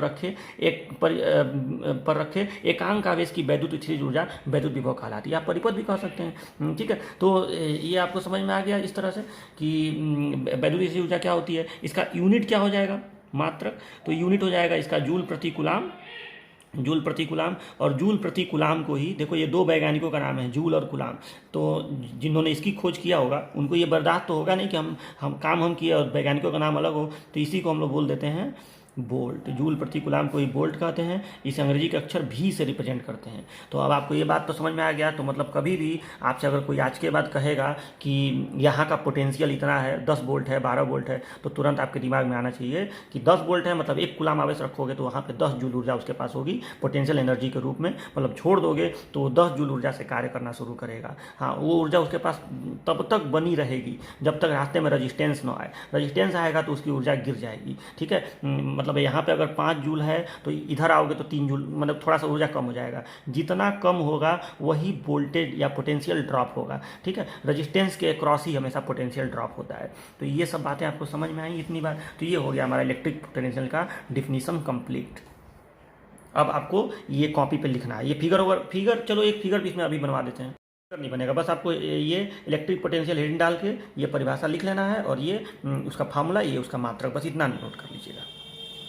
अगला हेडिंग है आपका पोटेंशियल डिफरेंस, विभवांतर या वोल्टेज। अब ये देखिए क्या होता है। ये शब्द जो वोल्टेज शब्द है ये भी आपको पता ही है कि करंट और वोल्टेज ये 2 शब्द बहुत ज़्यादा इंपॉर्टेंट होता है। तो देखिए वोल्टेज किसे कहते हैं, तो आपको देखो पोटेंशियल तो आपको समझ में आ गया, विभव किसे कहते हैं, विभव पोटेंशियल।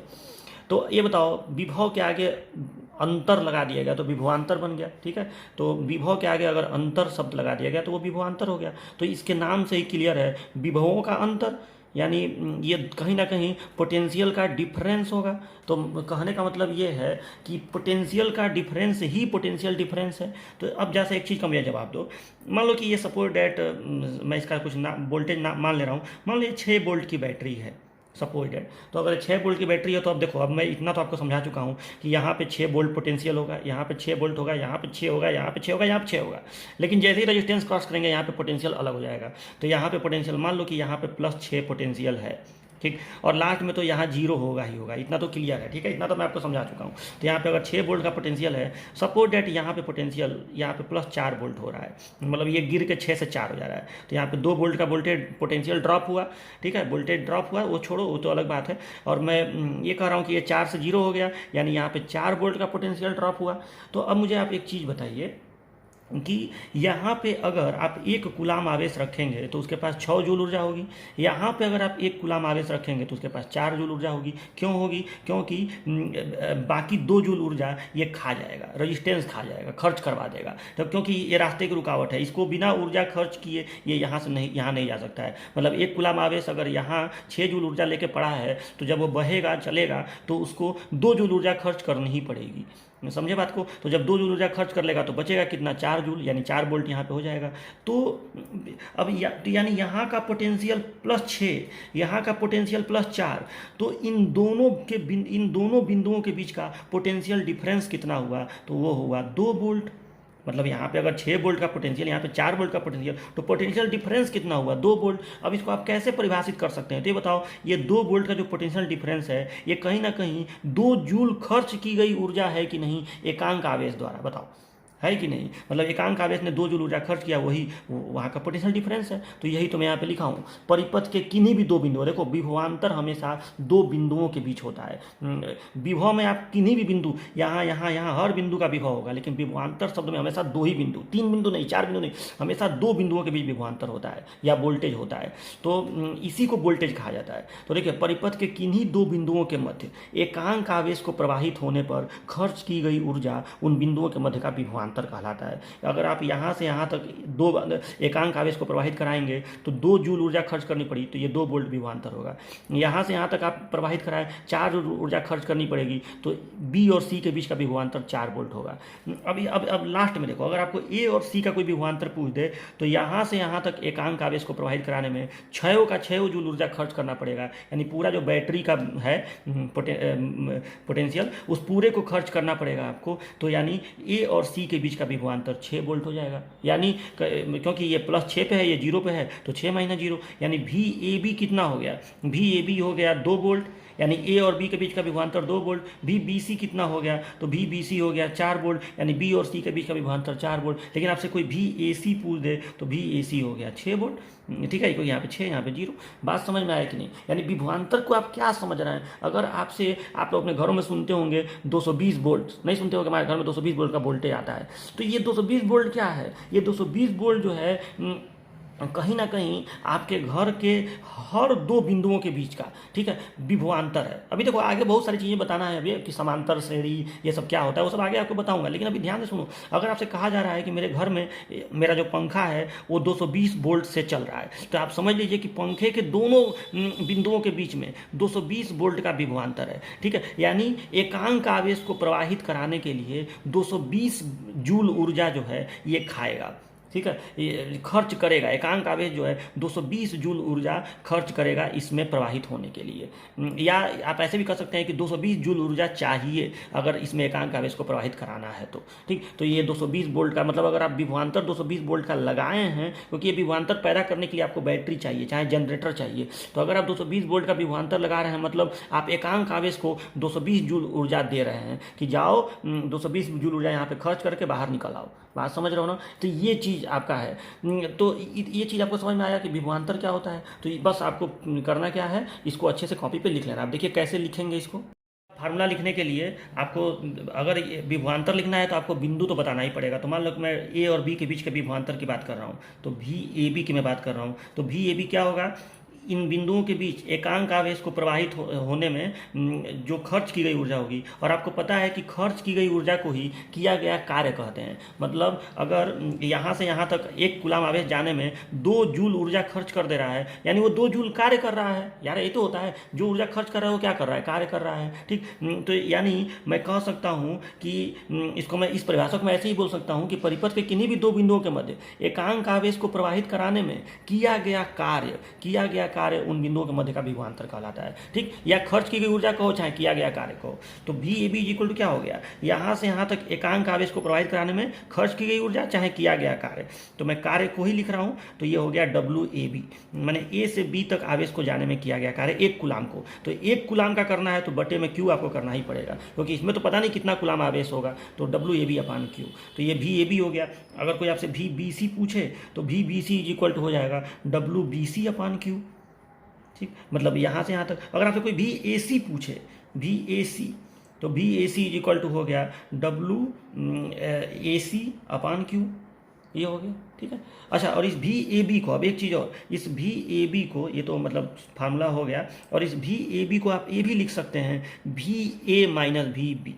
ये बात समझ में आया कि नहीं, क्योंकि भी ए बी मतलब यहाँ का पोटेंशियल माइनस यहाँ का पोटेंशियल। देखो ये सब छोटी छोटी बातों को लेकर बच्चे कंफ्यूज रहते हैं। तो भी ए बी मतलब भी ए माइनस भी बी, तो एक ए बी आप चीज़ लिख सकते हैं। अगर आपको सीधे यहाँ का पोटेंशियल पता है, यहाँ का पोटेंशियल पता है, दोनों को घटा दो तो सीधे आपको पोटेंशियल डिफरेंस मिल जाएगा। या अगर आपको यहाँ से यहाँ तक का आवेश पता है कि कितना आवेश इसमें फ्लो हो रहा है, क्यू पता है, और आपको किया गया कार्य पता है, ठीक है, कि ए से बी तक जाने में कितना कार्य करना पड़ेगा, चाहे कितनी ऊर्जा खर्च करनी पड़ेगी, वो आपको पता है, तो W A B upon Q करो तो यहाँ का आपको मतलब एकांक आवेश का आपको पता चल जाएगा। मान लो मैं आपसे कह दूँ कि 10 कूलाम आवेश को ए से बी तक जाने में 50 जूल कार्य करना पड़ेगा या 50 जूल ऊर्जा खर्च करना पड़ेगा, तो वो तो इसके बीच का पोटेंशियल डिफरेंस बताओ। तो आप एक कूलाम का निकाल लीजिए, 10 कूलाम का पता है, 1 कूलाम का निकाल लीजिए, यानी जो भी कार्य मैं बताया हूँ उसमें 10 से भाग दे दीजिए तो 1 कूलाम का आ जाएगा। बात समझ रहे हो नहीं? तो ये चीज़ होता है। तो ये हो गया, ये हो गया, ये फार्मूला हो गया।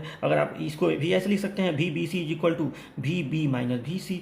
आप भी ए सी को भी ऐसे लिख सकते हैं, भी ए माइनस, यहाँ पे भी, हाँ, भी ए माइनस भी सी। ठीक है, और आप सबको पता है कि ये जो है, ये जो भी सी है, भी सी मतलब यहाँ का जो पोटेंशियल है वो जीरो है, यहाँ का पोटेंशियल जीरो है, और यहाँ का पोटेंशियल इस बैटरी का जो वोल्टेज होगा बैटरी का वो इसके बराबर होगा। ठीक, तो ये सब चीज़ें आपको समझ में आ गई होंगी। तो इसको अच्छे से अपने कॉपी पे अब इसको आप लिख सकते हैं, पोटेंशियल डिफरेंस। ठीक है, ये हो गया। और मात्रक इसका भी सेम होगा, इसका भी मात्रक सेम नहीं होगा, जूल प्रति कूलाम है तो इसका भी वोल्ट होगा। ठीक, तो अब से आप कभी भी सुनिएगा कि मान लो आपसे कोई कहे कि ये बल्ब है और इस बल्ब के बीच का वोल्टेज जो है ये 12 वोल्ट है, तो तुरंत आपके दिमाग में आना चाहिए कि अच्छा, 1 कूलाम आवेश को बहाने के लिए यहाँ पे हम 12 जूल ऊर्जा खर्च करवा रहे हैं। ठीक है, मतलब यहाँ पे जो आवेश प्रवेश कर रहा है उसको हम 12 जूल ऊर्जा दे रहे हैं कि हाँ तुम 12 जूल से जाओ 1 कूलाम को। अगर 2 कूलाम होगा तो 24 जूल देंगे। ठीक है, तो 1 कूलाम को हम 12 जूल ऊर्जा यहाँ पे कह दे रहे हैं कि हाँ 12 जूल से तुम अंदर घुस जाओ बल्ब में, और जब वो निकलेगा तो उसके बाद 0 जूल ऊर्जा हो जाएगी, और वही 12 जूल ऊर्जा वो खर्च कराएगा, यानी 12 जूल ऊर्जा से कार्य कर देगा, समझे। और वही कार्य आपको आगे चल के पता चलेगा कि बल्ब के प्रकाश में चाहे उष्मा में बदल जाता है, क्योंकि ऊर्जा कभी खत्म नहीं होती है। अगर मैं कह रहा हूँ कि 12 जूल ऊर्जा खर्च करेगा मतलब नष्ट थोड़े हो जाएगा, वो खर्च करके इसको प्रकाश बनवा देगा, समझे बात को। तो देखो एकदम फीलिंग के साथ पढ़ो, मतलब किसी भी बल्ब को, अगर एक बल्ब है, ठीक है, और अगर आप इसको यहाँ पे 12 वोल्ट दे रहे हैं तो यहाँ पे आप उसके एकांक आवेश को 12 जूल ऊर्जा दे के भेज रहे हैं, यहाँ 12 जूल ऊर्जा दे के अंदर जाओ। ठीक है, और लास्ट में जब यहाँ से निकलेगा तो 0 जूल हो जाएगा, समझे। तो ये चीज़ आपका होता है। ठीक है, तो इसको अच्छे से लिख लीजिएगा। अब आपका जो अगला 2 हेडिंग है ये एक साथ मैं आपको समझाऊंगा, और ये दोनों हेडिंग मोस्ट इंपॉर्टेंट है सेमेस्टर के लिए। कंपटीशन में भी इससे घुमा के क्वेश्चन आता है, लेकिन सेमेस्टर में इसका डिफिनेशन लिखने को आता है। तो पहले समझिए, समझेंगे तो लिख भी लेंगे, याद भी हो जाएगा, पढ़ाई आसान लगेगी, बोझिल नहीं लगेगी, और कंपटीशन में कोई आपको घुमा नहीं पाएगा। तो देखिए, टर्मिनल पोटेंशियल डिफरेंस, देखो ये, और इलेक्ट्रोमोटिव फोर्स EMF, जिसे विद्युत वाहक बल भी कहते हैं, ये दोनों चीज़ें सेल के लिए या बैटरी के लिए प्रयोग की जाती है। ये जो दोनों हेडिंग्स हैं, तो ये टर्मिनल पोटेंशियल डिफरेंस क्या होता है। तो देखो, आप सबको पता है कि अगर आप कोई सेल या बैटरी लें, जैसे मान लीजिए बैटरी ही लो छोटा सा, तो मान लीजिए आप एक बैटरी लिए, तो इसमें एक होता है प्लस, एक होता है माइनस। डिटेल में बाद में हम लोग बैटरी चैप्टर में पढ़ेंगे ही। तो ये होता है प्लस, ये होता है माइनस। तो ये बताओ अगर आप इससे कोई परिपथ जोड़ दिए, मान लो इससे आप एक बल्ब जोड़ दिए, सपोज डेट एक आप बल्ब ऐसे जोड़ दिए, ठीक है, ये लाइट देगा ये बल्ब, या इसको मैं अगर परिपथ के रूप में दिखाऊं तो ऐसे समझिए कि ये एक बल्ब है, ठीक, ये एक बल्ब हो गया, और इस बल्ब को आप ऐसे सिंबल से दिखा दे रहा हूँ, एक बैटरी से ऐसे जोड़ दिए, ठीक। तो इसको हम लोग कहते हैं बैटरी का टर्मिनल, इसको कहते हैं बैटरी का टर्मिनल। तो ये बताओ आपको चाहे आप इस डायग्राम में देखें तो यही टर्मिनल हैं सब, यही प्लस वाला टर्मिनल है और ये माइनस वाला टर्मिनल है। तो आपको ये तो पता चल चुका है ना अभी तक कि एकांक आवेश को, मतलब आवेश को अगर आप ऐसे प्रवाहित कराएंगे तो उसके लिए कार्य करना पड़ेगा, ऊर्जा खर्च करनी पड़ेगी, ये सबको इतना पता चल चुका है।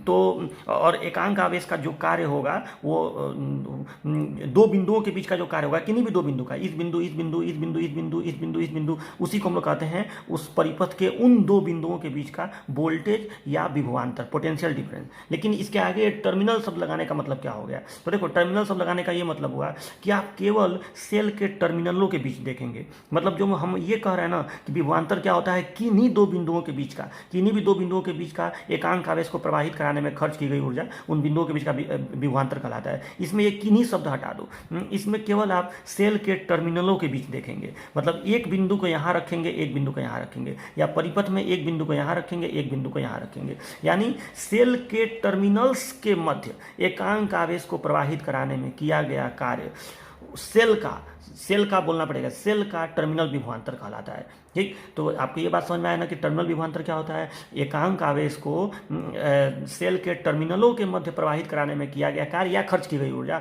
सेल का टर्मिनल विभवांतर कहलाता है। तो ये हो गया टर्मिनल विभवांतर। मतलब इसमें आप लोग टर्मिनल विभवांतर को VT से रिप्रेजेंट करते हैं, तो VT बराबर भी होगा W/Q, क्योंकि एकांक आवेश है तो Q से भाग देना ही पड़ेगा। लेकिन ये जो W है ये केवल सेल के टर्मिनल, यानी केवल ये सेल के प्लस से माइनस तक का कार्य होगा, पॉजिटिव से निगेटिव तक का ये कार्य होगा, ठीक है। बस ये समझने के लिए मैं बनाया हूँ, आपको कॉपी पे ऐसे लिखना नहीं है। तो VT बराबर भी W/Q होगा, लेकिन इसमें आप एक टर्मिनल को प्लस पर रखेंगे, एक टर्मिनल को माइनस पर रखेंगे। और एक बात और, कार्य सिर्फ तभी करना पड़ता है जब रास्ते में कोई रजिस्टेंस होता है, तो रजिस्टेंस होगा तो कार्य करना पड़ेगा, ठीक है। तो यहाँ से ऐसे इसको कार्य करना पड़ेगा। एकांक आवेश का जो कार्य होगा प्लस से चल के माइनस तक आने में, वही कहलाएगा टर्मिनल विभवांतर। या आप इसको इस परिपथ से भी समझिए, मान लीजिए रास्ते में ऐसे 3 प्रतिरोध लगा हुआ है, मतलब 3 सामान है, 3 बल्ब है, चाहे कुछ भी है, ठीक है। तो टर्मिनल विभवांतर यहाँ से यहाँ तक का विभवांतर टर्मिनल विभवांतर नहीं कहलाएगा, ये इन दो बिंदुओं के बीच का विभवांतर कहलाएगा, ये इन दो बिंदुओं के बीच का विभवांतर कहलाएगा, ये इन दो बिंदुओं का बीच का विभवांतर कहलाएगा। लेकिन अगर आप यहाँ से यहाँ का देखें तो ये टर्मिनल विभवांतर कहलाएगा। बात समझ रहे हो ना? ये टर्मिनल विभवांतर है, क्योंकि यहाँ से यहाँ तक का मतलब आप प्लस से माइनस तक का विभवांतर देख लिए, ठीक है। तो वही चीज़ है टर्मिनल विभवांतर। तो इसको आपको कॉपी पे अच्छे से लिख लेना है, कैसे लिखेंगे वो बता रहा हूँ। ये हो गया VT = W, पॉजिटिव से निगेटिव तक जाने में किया गया कार्य बटे Q, मतलब एकांक आवेश का किया गया कार्य, और इसका भी मात्रक वोल्ट ही होगा। टर्मिनल पोटेंशियल, टर्मिनल PD का, इसको शॉर्टकट में टर्मिनल PD बोलते हैं, टर्मिनल PD। तो ये हो गया। अच्छा, इसको फिगर से कैसे दिखाएंगे? तो फिगर से ऐसे दिखाएंगे कि देखो A से D तक का जो कार्य होगा वही तो, मैंने एकांक आवेश का जो कार्य होगा वही तो VT होगा। प्लस से देखो यहाँ से यहाँ तक आने में तो कोई कार्य करना ही नहीं पड़ेगा, क्योंकि यहाँ पे प्रतिरोध नहीं है, कार्य की शुरुआत यहाँ से होगी, ठीक है। तो आप A से D तक कहिए, चाहे प्लस से माइनस तक कहिए, तो VT बराबर आपका हो जाएगा, ये बताओ, A से B तक का कार्य यानी WAB प्लस WBC। देखो VT बराबर ये हो गया WAB plus WBC plus WCD अपान Q। तो VT = हम लोग लिख सकते हैं, तो VT = हम लोग ऐसे भी तो लिख सकते हैं WAB अपान Q प्लस WBC अपान Q और प्लस WCD अपान Q, ऐसे लिख सकते हैं, ठीक है। तो VT = ये हो गया। और ये बताइए, इसको हम लोग ऐसे भी तो लिख सकते हैं WAB अपान Q, यानी एकांक आवेश को A से B तक प्रवाहित कराने में किया गया कार्य, ये A और B के बीच का विभवांतर कहलाता है कि नहीं। यानी VT = हो गया VAB, ये VBC और ये VCD, ठीक। यानी यहाँ से यहाँ तक का विभवांतर प्लस यहाँ से यहाँ तक का विभवांतर प्लस यहाँ से यहाँ तक का विभवांतर, ये सबको जोड़ दो तो आ गया टर्मिनल विभवांतर, ठीक। तो आपको टर्मिनल विभवांतर का मतलब समझ में आया ना, मतलब यहाँ पे अगर विभवांतर हो, यहाँ पे अगर विभवांतर हो, यहाँ पे अगर विभवांतर हो, ठीक, उन सबको जोड़ दो तो सेल का टर्मिनल विभवांतर मिल जाएगा। तो ये चीज़ होता है आपका टर्मिनल विभवांतर, यानी एकांक आवेश को प्लस से माइनस तक प्रवाहित कराने में किया गया कार्य। अब चलिए, अब देखिए अब विद्युत वाहक बल क्या होता है, ये यहाँ पर लिख लीजिएगा, ठीक है। अच्छा, इसका परिभाषा क्या लिखोगे, लिखोगे एकांक आवेश को सेल के धनात्मक टर्मिनल से ऋणात्मक टर्मिनल तक प्रवाहित कराने में किया गया कार्य सेल का टर्मिनल विभवांतर कहलाता है। ऐसे लिख लेना, फार्मूला लिख लेना, फिर ये सर्किट बना के ये इतना कर लेना, ठीक है। VT टर्मिनल विभवांतर है। विद्युत वाहक बल, मोस्ट इंपॉर्टेंट हेडिंग, ये बहुत इंपॉर्टेंट होता है, ठीक है। ये क्या होता है, EMF, सेल, ये भी सेल के लिए ही प्रयोग किया जाता है। सेल का EMF क्या होता है, देखो नाम से लगता है कि ये कोई बल होगा, लेकिन रियलिटी में बल नहीं होता है। तो आप इसको समझिए सेल का EMF होता क्या है। देखिए, सबसे पहली बात कि सेल जो है उसका रियलिटी में कंस्ट्रक्शन कैसा होता है। बैटरी चाहे सेल, मान लो कि ये एक प्लस है, ये एक माइनस है, तो ये प्लस प्लेट है, ये माइनस प्लेट है, और इसके बीच में कोई द्रव टाइप का चीज़ भरा रहता है। हालांकि अब तो ड्राई सेल भी आते हैं। तो मैं ये बोल रहा हूँ कि जब इलेक्ट्रॉन इसमें चलता है इस तरह से, मान लो कि ये धनात्मक प्लेट है और ये ऋणात्मक प्लेट है, ठीक, और यहाँ पे कोई बल्ब है, ठीक है, यहाँ पे मान लो कि ये कोई बल्ब है।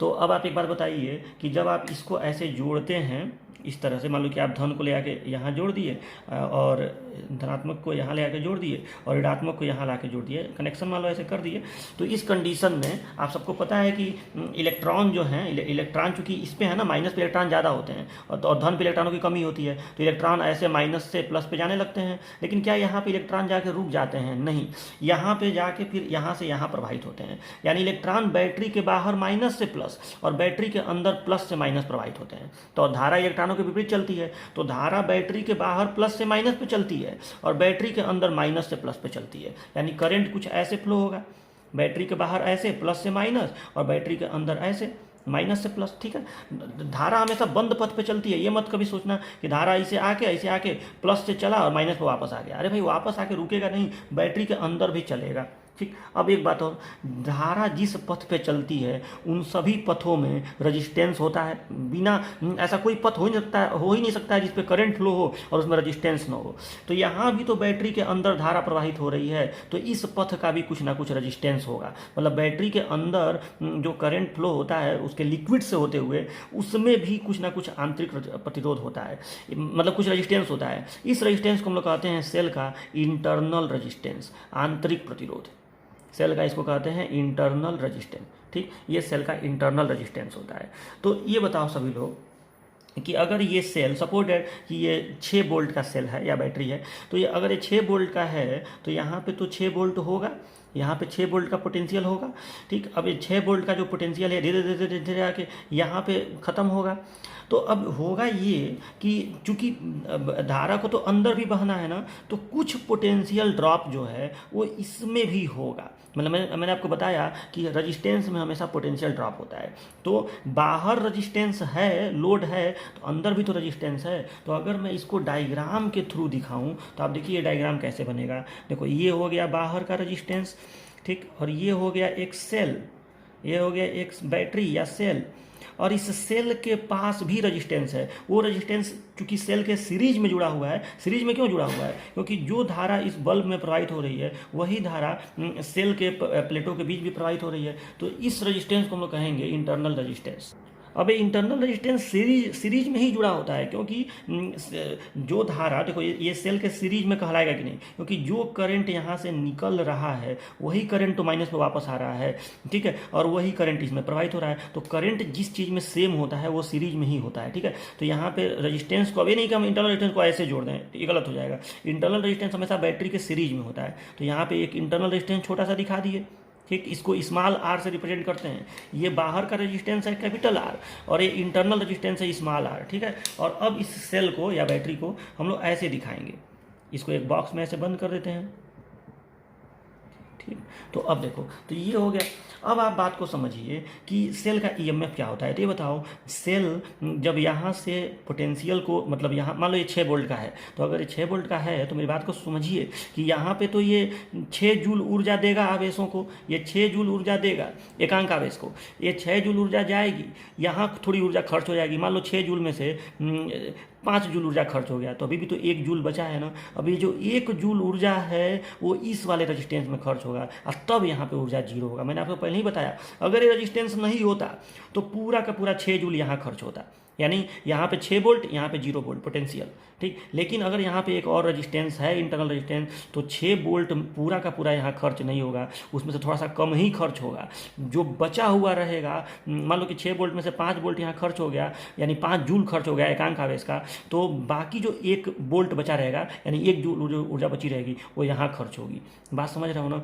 तो ये बताओ, जो 5 वोल्ट बैटरी के बाहर खर्च हुआ वो कहलाएगा इस बैटरी का टर्मिनल पीडी, और जो टोटल 6 वोल्ट है वो इसका कहलाएगा ईएमएफ, ठीक है। तो देखो, अब ईएमएफ का परिभाषा हम लोग कैसे देते हैं, ऐसे देते हैं, ध्यान से सुनना। देखो, ईएमएफ हम लोग बोलते हैं कि किसी सेल का ईएमएफ एकांक आवेश को पूरे परिपथ में प्रवाहित कराने में किए गए कार्य के बराबर होता है। किसी सेल का ईएमएफ एकांक आवेश को पूरे परिपथ में प्रवाहित कराने में किया गया कार्य उस सेल का ईएमएफ होता है। जबकि टर्मिनल पीडी में बस ये कहते हैं कि एकांक आवेश को, देखो ये इस सेल का ये धनात्मक है, ठीक, और ये जो इंटरनल रेजिस्टेंस है ना, देखो सर्किट में भले इसको यहाँ पे अलग से दिखाया गया है, बैटरी या ये पूरी है, तो बैटरी का टर्मिनल ये है धन वाला और ये है बैटरी का ऋणात्मक टर्मिनल। यहाँ आप लिख सकते हैं, लेकिन बात को समझिए, इंटरनल रेजिस्टेंस रियलिटी में तो बीच में है ना, तो ये धन है ये ऋण है, ठीक है। लेकिन जब परिपथ में बनाते हैं तो भले उसको अलग से ऐसे बाहर करके दिखाते हैं, बीच में अंदर नहीं बनाते हैं, लेकिन सर्किट में इसको भले यहाँ करके दिखाया गया है, तो तब बैटरी का माइनस ये है यहाँ पे, इसीलिए तो इसको बॉक्स में बंद किया हूँ, और ये बैटरी का प्लस है, ये यहाँ पे बाहर जो है ये बैटरी का प्लस है, ठीक। तो अब समझो, यहाँ से यहाँ तक एकांक आवेश को प्रवाहित करने में किया गया कार्य टर्मिनल पीडी कहलाएगा, प्लस से माइनस टर्मिनल के मध्य। लेकिन अगर आप पूरे परिपथ में देखेंगे, मतलब यहाँ से शुरू करो तो वहीं पे आके खत्म करो तो पूरा परिपथ होगा, यहाँ से अगर शुरू कर रहे हो तो वहीं पे ला के खत्म करो तो पूरा परिपथ होगा, तो पूरे परिपथ में ये आएगा और इंटरनल रेजिस्टेंस भी आएगा, ठीक। तो उस स्थिति में जो कार्य करना पड़ता है वो सेल का ईएमएफ कहलाता है। तो इसका परिभाषा क्या लिखोगे कापी पे, तो लिखेंगे आप ईएमएफ का परिभाषा कि एकांक आवेश को संपूर्ण परिपथ में प्रवाहित कराने में किया गया कार्य सेल का ईएमएफ कहलाता है, ठीक। ये बात आपको समझ में आया। अच्छा, दूसरी बात, अब बहुत बच्चे इसको बल समझते हैं, लेकिन रियलिटी में जानते हो क्या है, ये ऊर्जा है, कार्य मतलब ऊर्जा। तो अब बात को समझो, सेल क्या करता है। जैसे मान लो कि ये 6 वोल्ट का सेल है, तो अगर ये 6 वोल्ट का सेल है तो जब ये यहाँ, और मान लो कि 6 वोल्ट का सेल है और इसका सेटिंग ऐसा है कि 5 वोल्ट यहाँ पे ड्रॉप होगा, वो सब डिपेंड करेगा कि ये आर कितना है और ये आर कितना है। कैलकुलेट करना मैं आगे चल के आपको बताऊंगा, अभी कुछ मान के चलो। तो मान लो कि ये 6 वोल्ट का है, 5 वोल्ट यहाँ ड्रॉप होगा और 1 वोल्ट यहाँ ड्रॉप होगा, सपोज दैट, मैंने 5 जूल ऊर्जा यहाँ खर्च होगी एकांक आवेश द्वारा और 1 जूल ऊर्जा यहाँ खर्च होगी एकांक आवेश द्वारा, ठीक। तो अब देखो, तो यहाँ से यहाँ 6 वोल्ट है, 6 वोल्ट 6 वोल्ट 6 वोल्ट, यहाँ 6 वोल्ट में से यहाँ हो गया कितना हो गया, अगर यहाँ पे 1 वोल्ट बचाना है तो 5 वोल्ट यहाँ ड्रॉप हो जाएगा, तो यहाँ पे हो गया 1 वोल्ट, ठीक, समझ रहा हूँ ना। यहाँ 6 वोल्ट, यहाँ 1 वोल्ट, 5 वोल्ट यहाँ पे ड्रॉप हो गया।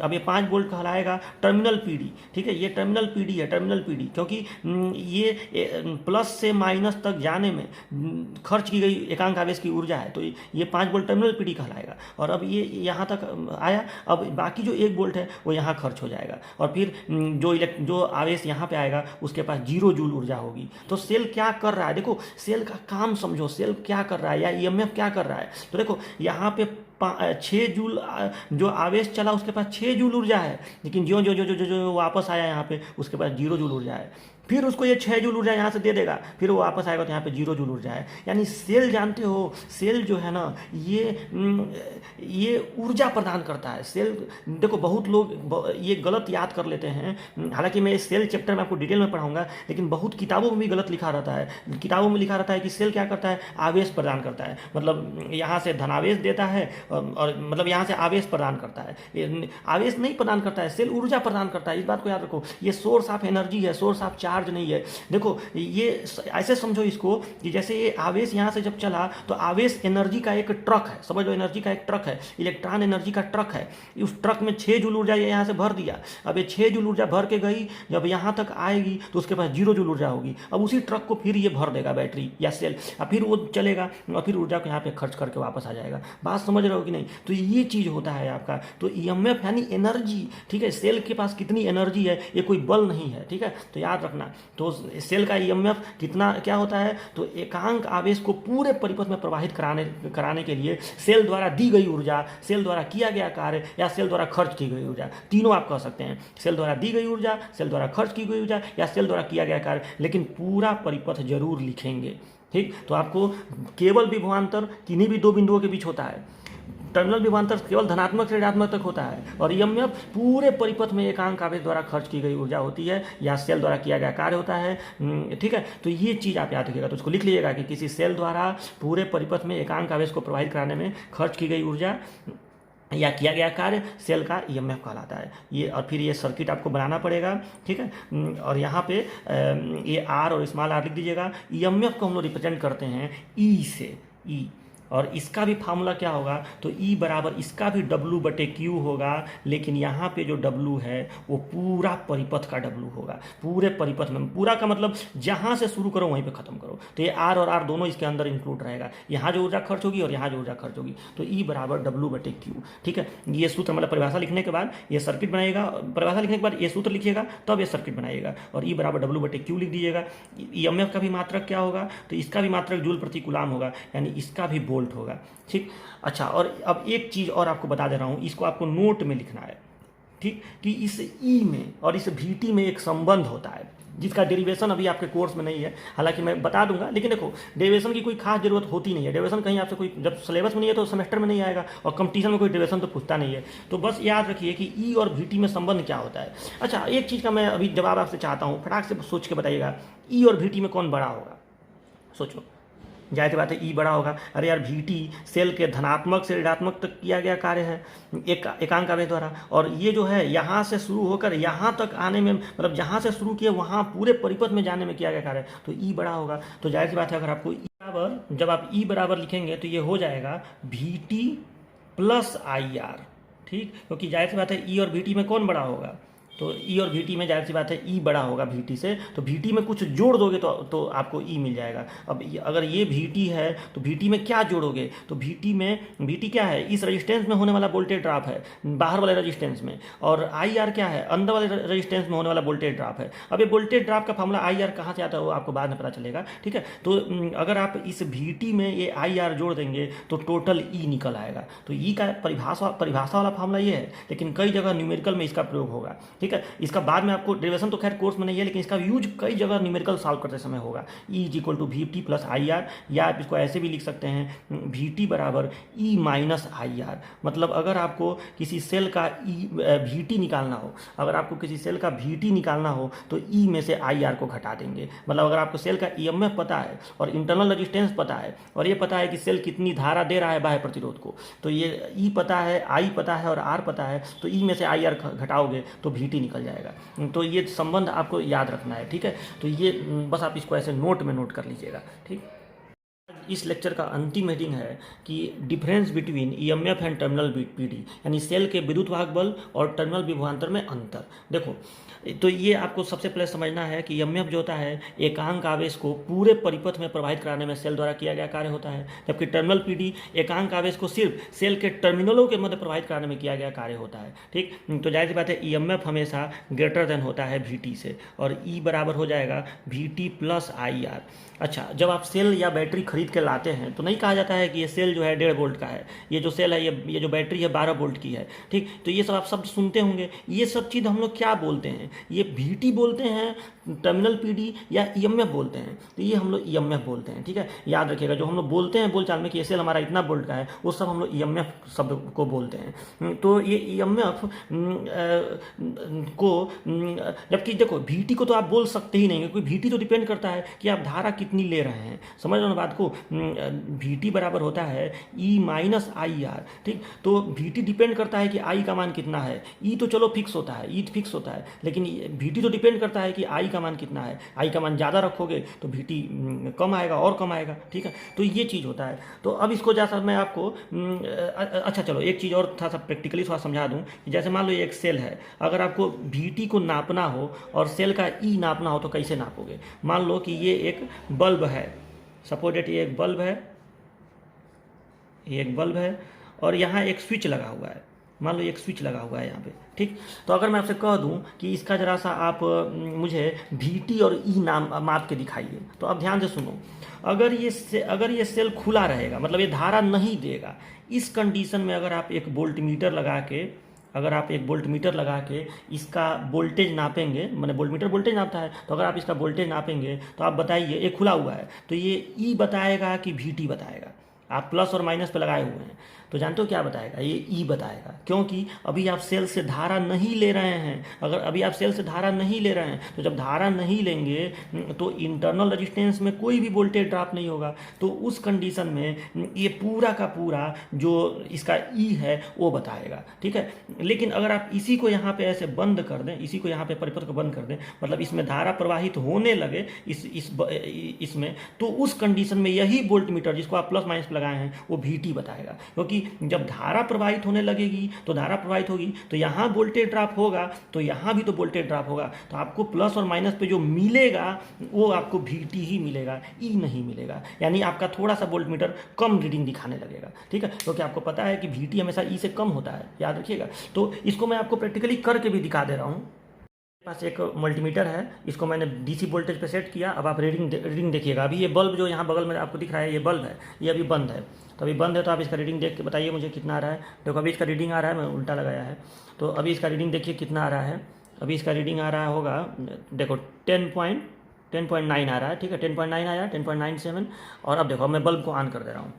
तो जब मैं बल्ब को ऑन किया, मतलब इसे मैं धारा लेने लगा, ये बल्ब ऑन हुआ है, देखो बगल में लाइट हुआ है ना, तो ये बल्ब अभी थोड़ा सा स्विच डिस्टर्ब है क्या इसका, तो ये बल्ब जब ऑन हो जाएगा तो आपका ये जो विभवांतर है ये थोड़ा सा कम आएगा। ये थोड़ा सा इसका डिस्टर्ब है ना स्विच इसका, ठीक है। तो ये इसका थोड़ा सा विभवांतर जो है ऐसे ही हटा के आपको दिखा रहा हूँ। देखिए, देखो जो 10 पॉइंट समथिंग आया था, देखो 9 पॉइंट हो गया। यानी इसमें इसका जो VT, अब ये VT दिखा रहा है, ये जो 9 पॉइंट समथिंग दिखा रहा है ये VT है, और मैं इसको बंद कर रहा हूँ। देखो इसको बंद किया तो देखो 10 पॉइंट समथिंग हो गया, यानी ये इसका EMF हो गया, ये इसका E है, देख रहे हो ना। तो ये होता है आपका। और बाकी जो डिफरेंस है, मैंने 10.9 और जो अभी आया था VT, इन दोनों के बीच का जो डिफरेंस होगा वो इंटरनल रेजिस्टेंस में होने वाला ड्रॉप होगा। समझ रहे हो बात को, यानी वो इंटरनल रेजिस्टेंस में होने वाला ड्रॉप है। तो अब आप इसका अंतर तो समझ ही गए होंगे कि अंतर क्या क्या होता है VT और EMF और टर्मिनल PD में, ठीक है। इसको मैं आपको होमवर्क में दे रहा हूँ, आप ऐसे टेबल बनाइएगा, एक तरफ लिखिएगा EMF और एक तरफ लिखिएगा टर्मिनल PD। पहला अंतर तो इसका परिभाषा लिख दीजिएगा, एकांक आवेश को पूरे परिपथ में प्रवाहित कराने में किया गया कार्य सेल का EMF कहलाता है। इसका लिखिएगा कि एकांक आवेश को प्लस से माइनस तक प्रवाहित कराने में किया गया कार्य टर्मिनल PD कहलाता है।